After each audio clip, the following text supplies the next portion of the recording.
श्री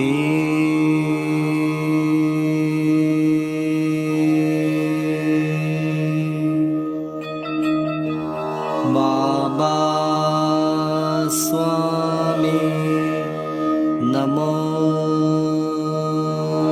नमः।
सभी पुण्यात्माओं को मेरा नमस्कार।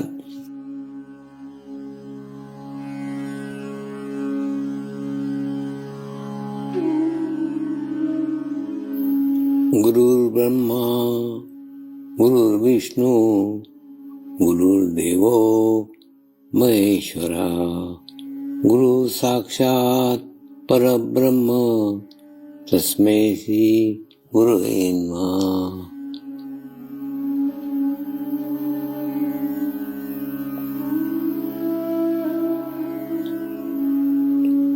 ध्यान की उस स्थिति में जाएंगे जहाँ शरीर भाव पूर्णतः समाप्त हो जाता है।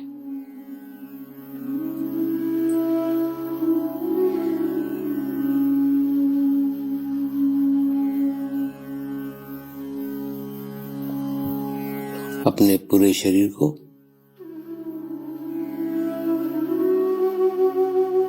पूर्णतः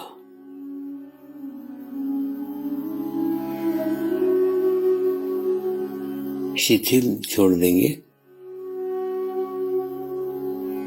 एकदम रिलैक्स हो जाइए।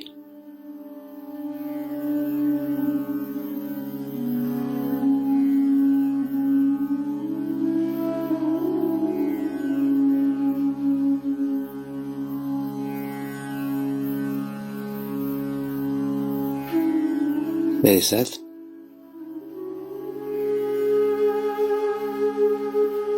मंत्र का उच्चारण करेंगे।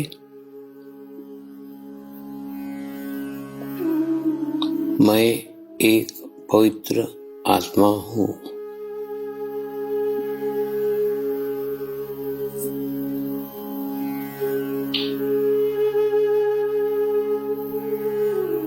मैं एक शुद्ध आत्मा हूँ।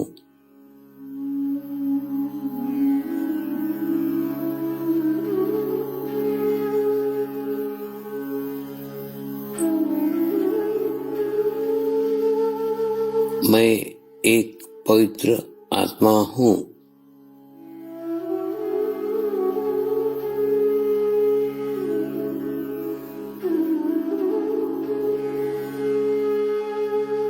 मैं एक शुद्ध आत्मा हूँ।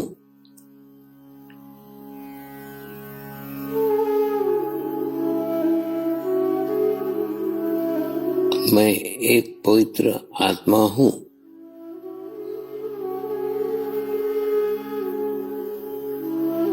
मैं एक शुद्ध आत्मा हूँ।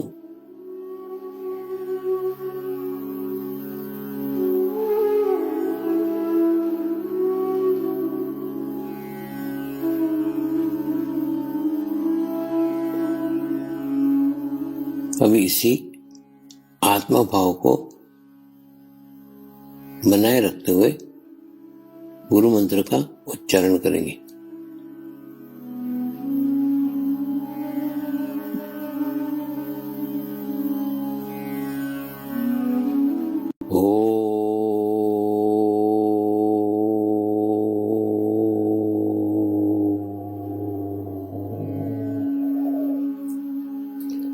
श्री शिव कृपानंद स्वामी नमो नमः।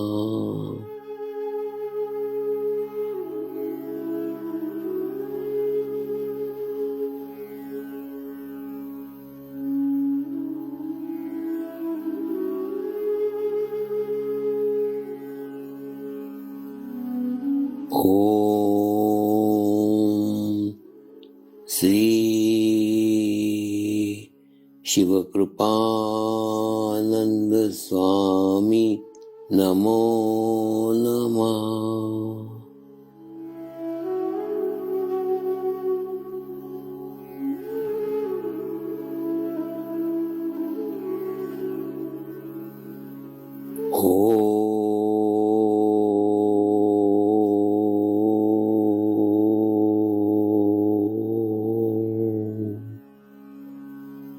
श्री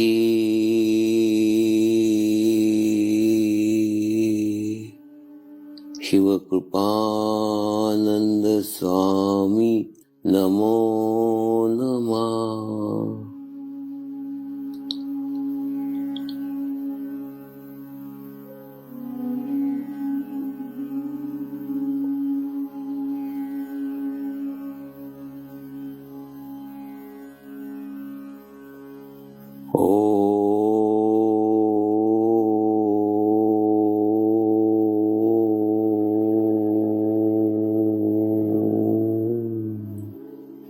श्री शिव कृपानंद स्वामी नमो नमः।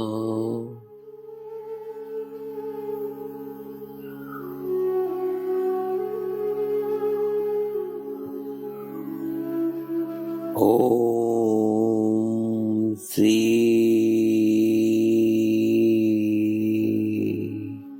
शिव कृपानंद स्वामी नमो नमः।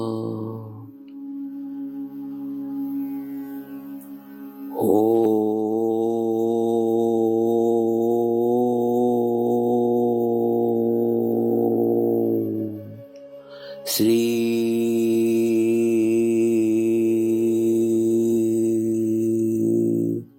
शिव कृपानंद स्वामी नमो नमः।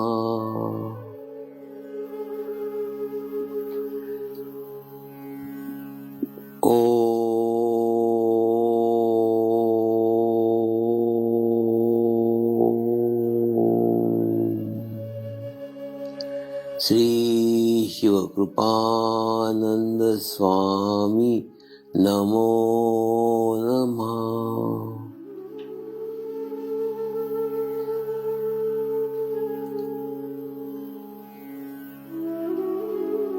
ओम श्री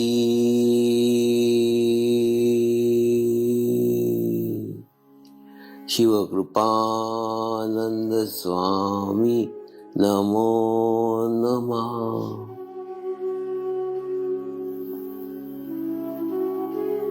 ओम श्री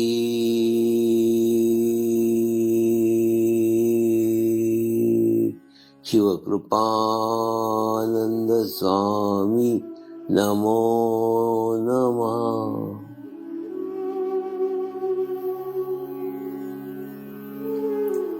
अब आप अपना चित्त सहस्त्रार पे रख के थोड़ी देर के लिए ध्यान में जाएंगे।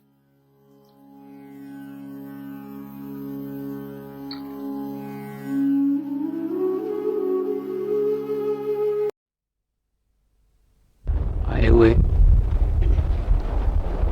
सभी पुण्यात्माओं को मेरा नमस्कार।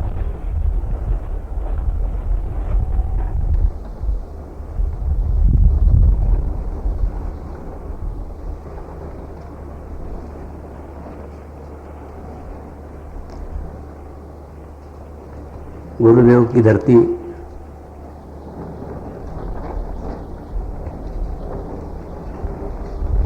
सौराष्ट्र में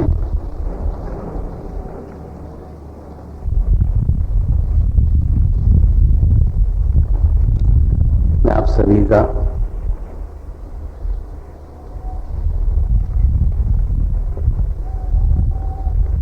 हृदयपूर्वक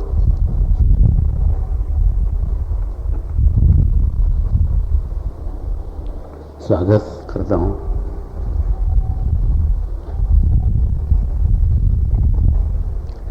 आज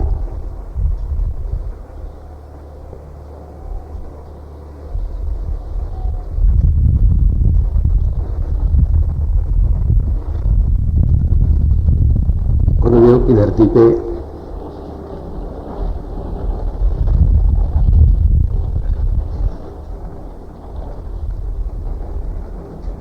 संपन्न होने वाली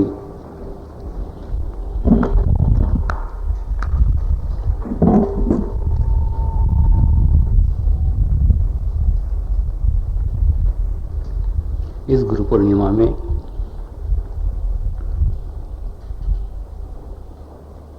एक दोहरा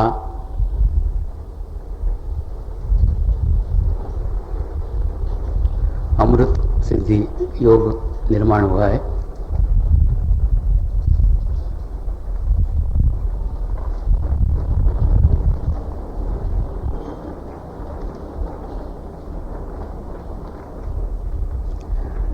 आने वाला साल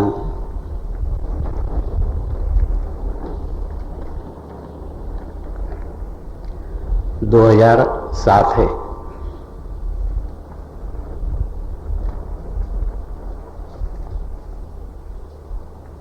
तो ऐसे 2007 साल के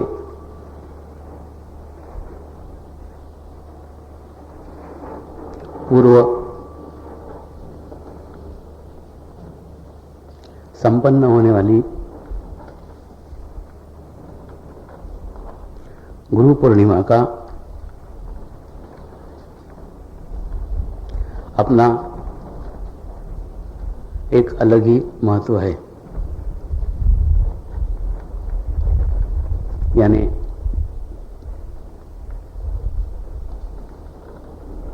यूं कहें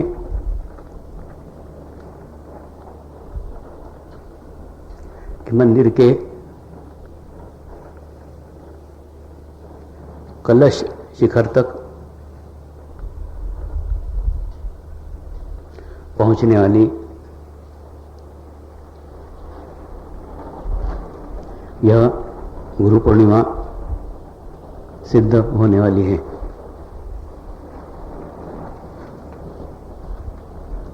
ध्यान मुझे अच्छा लगता है, इसलिए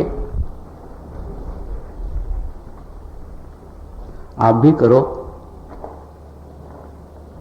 ऐसा मैं कभी नहीं कहता। ध्यान क्यों करना चाहिए,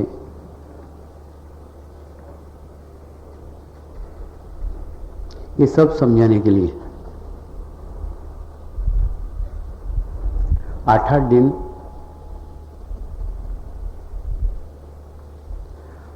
प्रवचन करता हूं, घंटों प्रवचन करता हूं।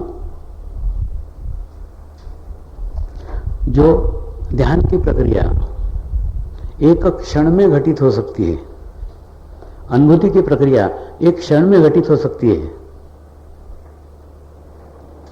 उस क्षण तक पहुंचने की प्रक्रिया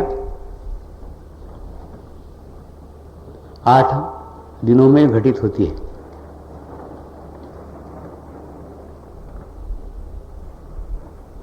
यानी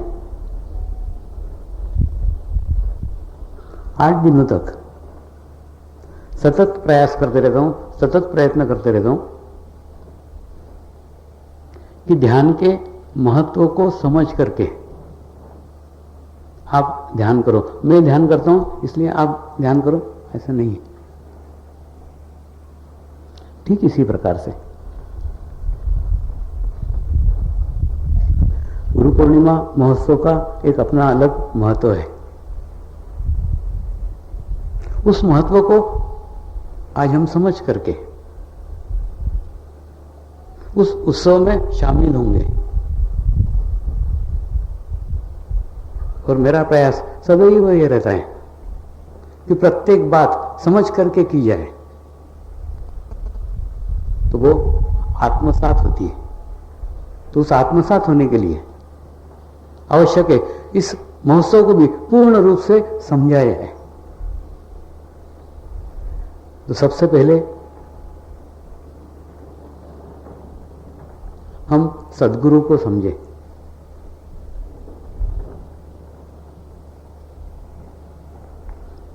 सद्गुरु यानी सच्चा गुरु, सही गुरु।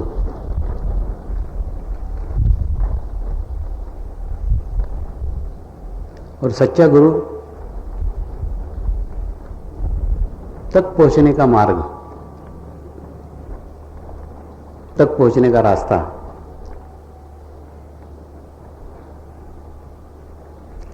भीतर की ओर से ही जाता है। बाहर हम कितने भी पुस्तकें पढ़ लें, बाहर से हम कितने भी प्रवचन सुन लें, बाहर से हम कितने भी दर्शन कर लें,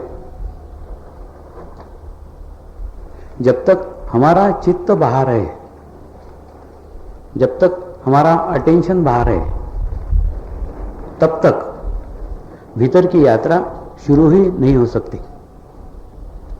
और अगर भीतर की यात्रा शुरू करना हो तो आवश्यक है कोई भीतर की यात्रा पे चलने वाला प्रवासी, कोई भीतर की यात्रा पे चलने वाला पथिक, कोई भीतर की यात्रा पे चलने वाला गाइड हमें मिले, जो हमारे भीतर के मार्ग पे हमें लेकर चले। वास्तव में सद्गुरु, सच्चा गुरु यानी आपकी आत्मा ही है, लेकिन आपके आत्मा तक पहुंचने का मार्ग, आत्मा तक जाने का रास्ता बहुत लंबा है।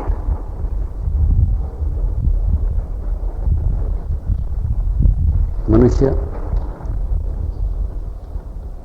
आज चंद्रमा पे पहुंच गया है, मंगल ग्रह की खोज कर रहा है, यानी आउटवर्ड, बाहर की ओर खूब प्रयास कर रहा है, खूब प्रयत्न कर रहा है। और इन सब प्रयत्नों से भी आत्म शांति प्राप्त नहीं होती। इसीलिए इन सब रास्तों पे चल करके, इन सब रास्तों पे जाने के बाद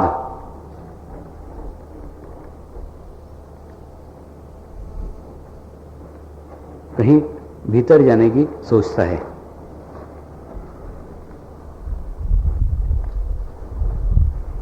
भीतर जाने के लिए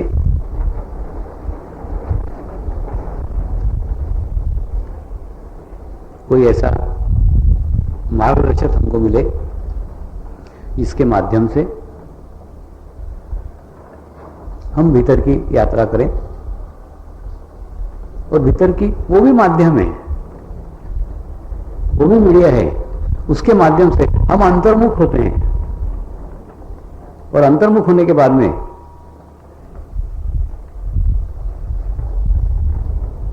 हमारी आत्मा हमारा गुरु हो जाती है। और जब एक बार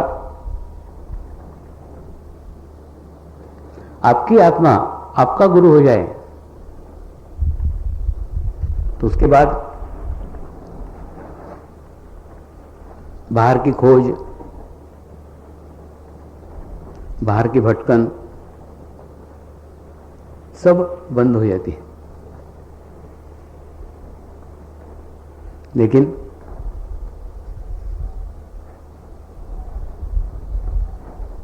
अंतर्मुखी होने के लिए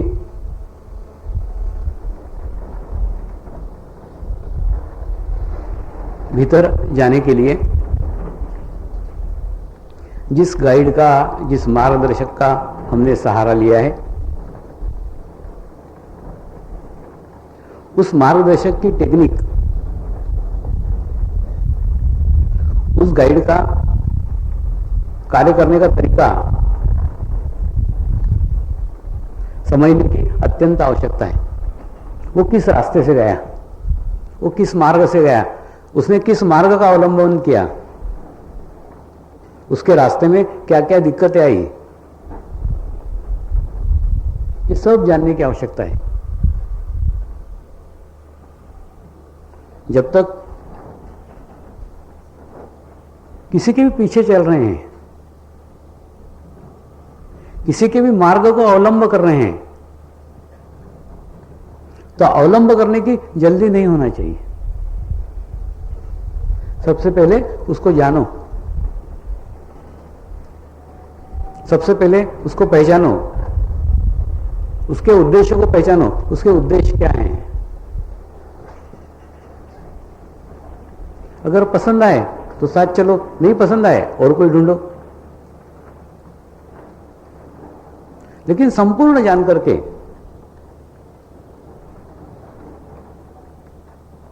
संपूर्ण समझ करके,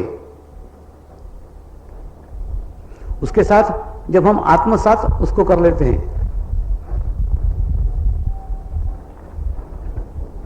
तो प्रवास बहुत आसान हो जाता है, यात्रा बहुत आसान हो जाती है। क्योंकि वो सूक्ष्म की यात्रा है, शरीर की यात्रा नहीं है। तो शरीर के अनुभव, शरीर के एक्सपीरियंस, शरीर का ज्ञान, ये सब उस रास्ते पे काम नहीं आएगा। तो उसने किस मार्ग का अवलंब किया, किस रास्ते पे चला, उसके चलने का उद्देश्य क्या था,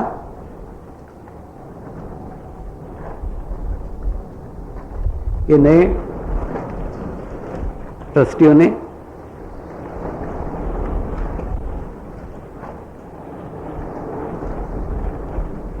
जब कार्यभार संभाला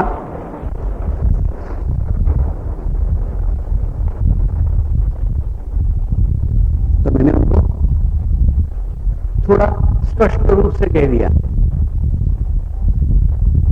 एकदम क्लियर कर दिया कि पहले आपका रोल क्या है समझ लो, आपको किस उद्देश्य से रखा जा रहा है वो समझ लो। उद्देश्य स्पष्ट हो जाएगा, मार्ग स्पष्ट हो जाएगा। सबसे पहले तुम्हारा गुरु महत्वाकांक्षी नहीं है, कोई महत्वाकांक्षा नहीं है कि ऐसा होना चाहिए वैसा होना चाहिए, कुछ भी नहीं है। तो तुम भी कोई इच्छा मत रखो, कोई महत्वाकांक्षा मत रखो, कोई उद्देश्य मत रखो कि ऐसा कुछ बनने का है, ऐसा कुछ करने का है, ऐसा कुछ होना चाहिए, क्योंकि सब बातें भविष्य की है। यहां तक जो भी पहुंचा हूं इसमें कोई योजना नहीं थी, कोई महत्वाकांक्षा नहीं थी, कोई इच्छा नहीं थी, बस पहुंच गए। तो जब बिना प्रयत्न से, बिना महत्वाकांक्षा से, बिना इच्छा से जब पहुंचा जा सकता है तो इन सब योजनाओं में अपनी एनर्जी को खर्च मत करो। मुझे धन की अपेक्षा नहीं है, प्रसिद्धि की अपेक्षा नहीं है, समाज कार्य की अपेक्षा नहीं, कुछ नहीं है।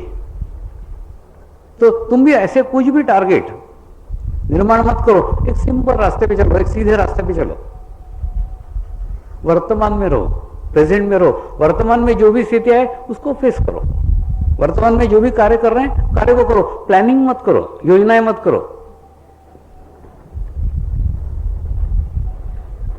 क्योंकि ईश्वरीय कार्यों की योजनाएं नहीं होती, वो प्रसाद होता है। जो भी मिले उसको ग्रहण करो।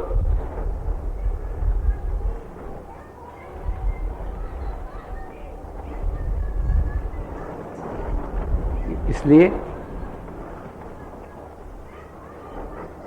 जो कुछ प्रसाद में मिले उसे आनंद के साथ, प्रेम के साथ ग्रहण करो। दूसरा, इस मार्ग पे किसी समस्या के कारण नहीं आया हूं। इस मार्ग पे कोई उद्देश्य लेके नहीं आया हूं। इस मार्ग पे कोई अपेक्षा लेके नहीं आया हूं। अभी हाल ही में, खूब आज से 10 साल पहले, एक बैंक मैनेजर मेरे साथ जुड़े हुए थे, और जब अभी वो मस्कट में है तो उनसे जैसे ही फोन पे बात हुई तो उनको बताया कि इतना इतना हो गया है, इतने देशों में हो गया है। तो उनको बहुत आश्चर्य लगा, स्वामी जी एकदम इतने 5-6 साल में इतना सारे जगह कैसे फैल गया। तो उनको 2 ही बातें बताई। एक तो निस्वार्थ भाव से कार्य करो, आपका चित्त कभी फल के ऊपर नहीं होना चाहिए। और दूसरा, अच्छा कार्य करो। तो अच्छा कार्य करना अच्छा लगता है, इसलिए कार्य के साथ जुड़े हुए हैं, बाकी कोई उद्देश्य नहीं है। तो आप भी, हो सकता है कोई बीमारी, कोई समस्या निमित्त बनी हो आपको, उस निमित्त से आप यहां तक पहुंचे हो, इस मार्ग में आए हो, ध्यान की पद्धति को अवलंब किया है, लेकिन वो तो बाबा गाड़ी है ना। बाबा गाड़ी लेके जन्मों भर थोड़ी चलते हैं। बाबा गाड़ी चंद दिन साथ में रहती है, बाद में छूट जाती है। ठीक इसी प्रकार से आपकी समस्या, आपकी बीमारी, आपके प्रॉब्लम भी बाबा गाड़ी की तरह होना चाहिए, वो भी छूट जाने चाहिए। उसको पकड़ करके कभी मत रखो, क्योंकि पकड़ करके रखोगे तो एक गलत दिशा में चलोगे, पकड़ करके रखोगे तो एक गलत डायरेक्शन में चलोगे।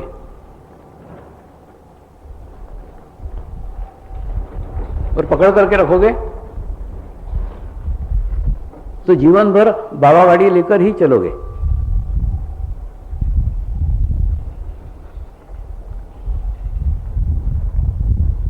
इसलिए आप भी इस मार्ग का सिर्फ इसलिए अवलंबन करें, इसलिए स्वीकार करें कि अच्छे कार्य के साथ हम जुड़ने जा रहे हैं, अच्छी सामूहिकता के साथ जुड़ने जा रहे हैं, अच्छी कलेक्टिविटी के साथ जुड़ने जा रहे हैं।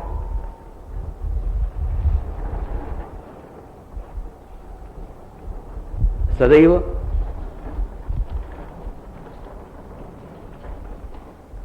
व्यवहारिक जगत में रहते हुए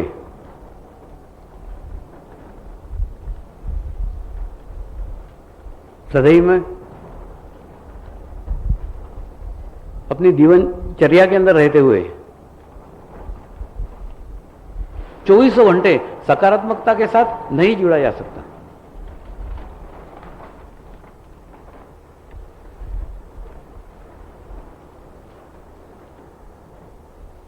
चौबीसों घंटे आप पूर्ण सकारात्मक रहे, ऐसा संभव ही नहीं है,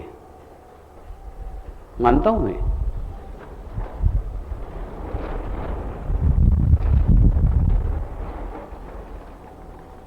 लेकिन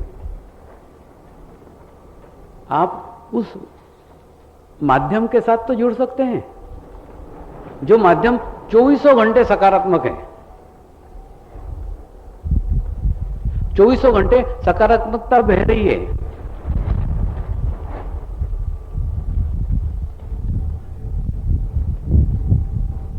एक बार बताया था कि खूब शक्तियां मिलने के बाद में कुछ नहीं कर सकते सिवाय दूसरे को भला करने के सिवा कुछ कर ही नहीं सकते, कुछ हो ही नहीं सकता। ठीक उसी प्रकार से गुरु भी एक सिलाई मशीन है, वो जोड़ने का कार्य करते रहता है, कुछ ना कुछ क्रिएटिव करते रहता है, कुछ ना कुछ सकारात्मक करते रहता है, सदैव वो होते ही रहता है, करने के भी परे।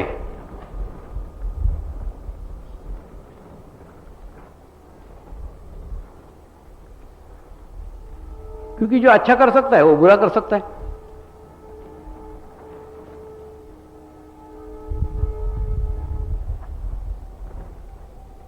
तो गुरु इस करने के भी बाहर है, करने से भी परे है, वो कुछ नहीं कर सकता। ना वो आपके लिए कुछ कर सकता है, ना वो खुद के लिए कुछ नहीं कर सकता, वो दूसरे के लिए क्या करेगा।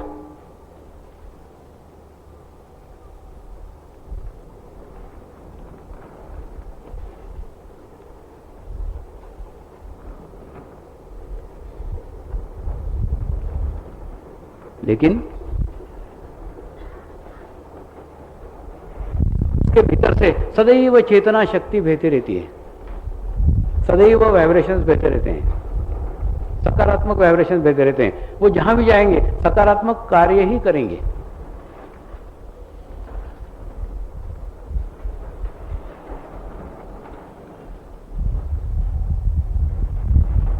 जीवन में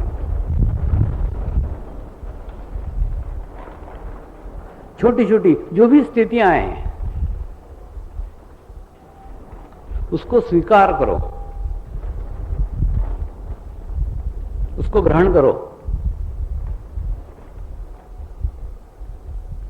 मेरे भी जीवन में आती है, आज भी आती है,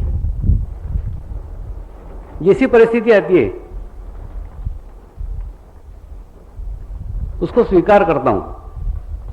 गुरुदेव का कार्य करने निकले, जैसी स्थितियां हैं स्वीकार किया, जैसी उनकी इच्छा। उनकी इच्छा सर्वोपरि है, अपनी कोई इच्छा व्यक्त नहीं करते। अभी परसों का उदाहरण लेता हूं।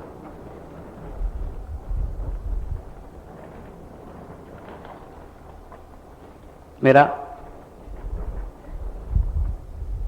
6 तारीख को शाम को मुंबई जाने का टिकट निश्चित था, रेलवे से मुंबई जाने वाला था। 7 तारीख को शाम की फ्लाइट से मुंबई से राजकोट आने वाला था।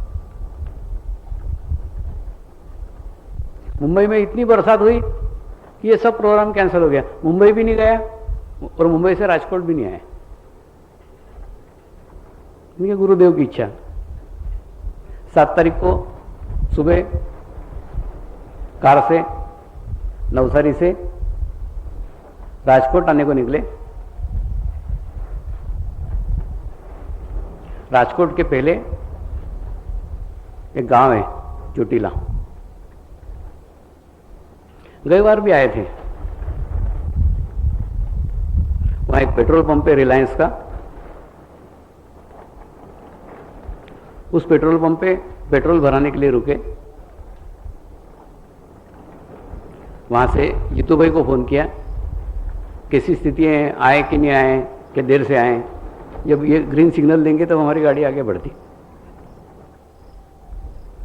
तो रिलायंस के पेट्रोल पंप पे देखा, वहां कौवे उड़ रहे थे, 4 कर्मचारी थे और एक भी ग्राहक नहीं था।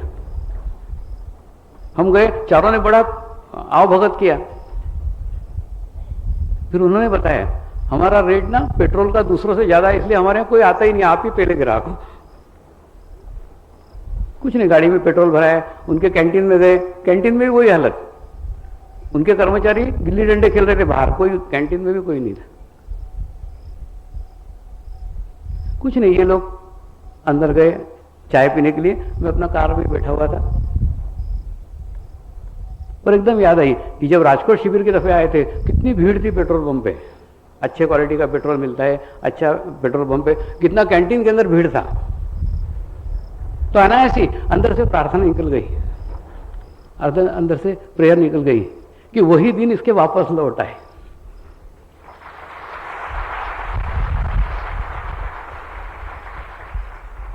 और वो प्रार्थना असर देखना, वो वापस उनके वो दिन वापस लौट आएंगे। कोई भी राष्ट्र का इन्वेस्टमेंट वेस्ट नहीं जा सकता।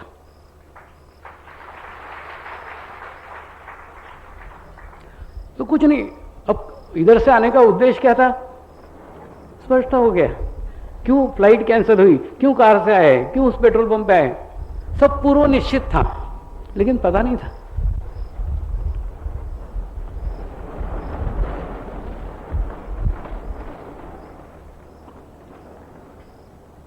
तो सदैव एक सकारात्मक वाइब्रेशन, एक सकारात्मक एनर्जी सदैव बहते रहती है।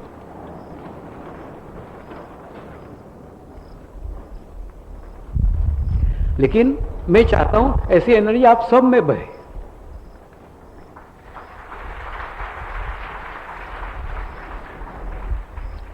लेकिन दूसरे के लिए आप तब सोच सकते हो जब आप आपके लिए सोचोगे नहीं। आपको आपके मायाजाल से बाहर निकलने का है। थोड़ा इसका रहस्य आपको बताता हूं। इसके अंदर खाली करके ही सब कुछ मिलता है, मांगने से कुछ नहीं मिलता।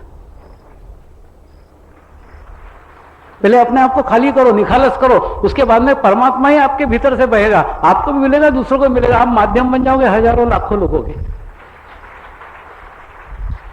लेकिन उसके लिए निखालस बनना पड़ेगा, खाली बनना पड़ेगा।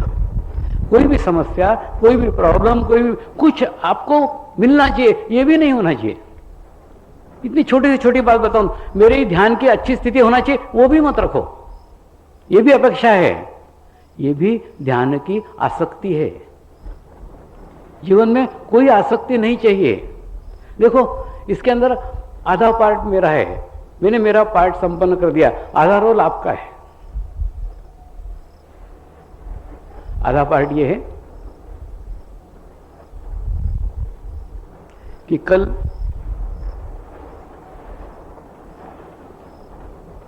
गुरु पूर्णिमा में आपका भूतकाल मैं सर्वस्व ग्रहण कर लूंगा। चित्त एकदम शुद्ध हो जाएगा, चित्त एकदम पवित्र हो जाएगा। आपके चित्त में किसी के प्रति कोई बुरा भाव नहीं है, कोई बुरी घटनाएं नहीं है, कुछ नहीं है। एकदम साफ, एकदम शुद्ध चित्त, पवित्र। यानी आधा पार्ट 50-50 है। देखो, मैं आपके लिए और आप मेरे लिए एक दूसरे के पूरक है, एक दूसरे अलग अलग होके, किसी का कोई अस्तित्व ही नहीं है। तो मेरा रोल उतना ही है, मैं सिर्फ उतना ही करूंगा। लेकिन गुरु दीक्षा लेने के बाद आप दक्षिणा में आप आपकी आसक्ति दे दो। आपकी किसी चीज में कोई आसक्ति नहीं होना चाहिए। ध्यान की अच्छी स्थिति होना चाहिए, ये भी आसक्ति नहीं चाहिए। जैसी गुरुदेव की इच्छा, अच्छी हो तो भी ठीक है। सानिध्य महत्वपूर्ण है, ध्यान महत्वपूर्ण है। अरे ध्यान करोगे सब कुछ हो जाएगा। ध्यान नहीं करोगे, सिर्फ सोचोगे। सोच करके कहीं ध्यान की स्थिति होती है क्या? सोच रहे हैं, ध्यान की अच्छी स्थिति होना चाहिए, होगी क्या? कहते ना, बिन मांगे मोती मिले, मांगे मिले ना भीख। तो भीख मांग के कहीं ध्यान की स्थिति अच्छी होती है?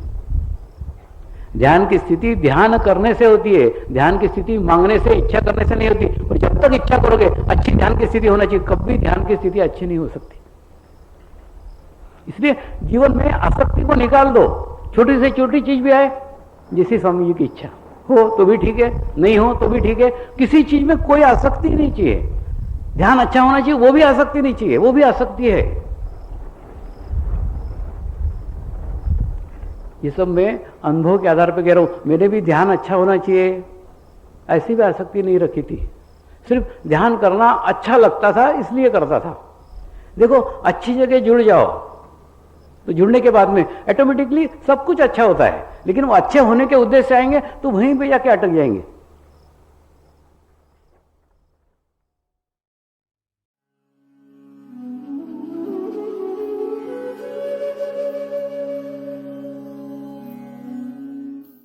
अब हम प्रार्थना करेंगे सभी आत्माओं की आत्म उन्नति हो, आध्यात्मिक प्रगति हो। यही हमारी प्रभु से प्रार्थना है। नमस्कार। जय आत्मेश्वर।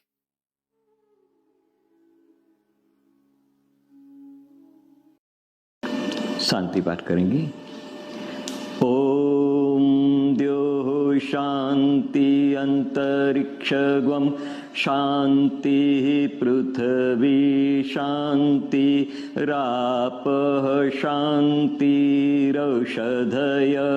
शान्ति वनस्पतयः शान्ति विश्वे देवाः शान्ति ब्रह्म शान्तिः सर्वगं शान्ति शान्तिरेव शान्ति क्षमा शान्तिरेधि ॐ शान्तिः शान्तिः शान्ति सर्वारिष्ट सुशान्तिर्भवतु।